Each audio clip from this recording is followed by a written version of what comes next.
Janata party నిర్ణయం final గా చెప్తారా ఇప్పుడు ఏమన్నా లేదు అభ్యర్థులను అనౌన్స్ చేసేస్తారు రేపు పొద్దున్న ఫిబ్రవరి చెప్పాల్సింది వాళ్ళు తెలుగుదేశం జనసేన చెప్పాలి వాళ్ళ పొత్తు పెట్టుకుంటున్నారు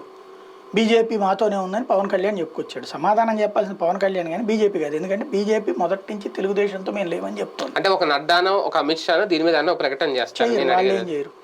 వాళ్ళు ఎప్పుడు చేయాలి పొత్తు ఉంటే చేస్తారు కానీ లేదని ఎందుకు చేస్తారు వాళ్ళు అంటే ఎన్డీఏలోంచి ఒక పార్టీ బయటకు వెళ్తున్నప్పుడు రేపటి నుంచి మాతో కలిసి ట్రావెల్ చేస్తుందా లేదనేది జాతీయ నాయకత్వమే చెప్పాలి కూడా చెప్పడేమో కేంద్రంలో మేము అలా ఎలా కుదురుతుంది చెప్తారు అలా ఎలా కుదురుతుంది ఇంకా ఇప్పుడు వీటిలో జరగట్లేదు సహజీవనం ఆ టైప్ లో ఏమైనా చెప్తారేమో కేంద్రంలో అధికారులు ఉన్న పార్టీ జాతీయ పార్టీ అలా సైలెంట్ గా విడిపోయి బయటకు వచ్చాడు తేలిపోతుంది కదా 14వ తారీఖుతో తేలిపోతుంది ఏంటనేది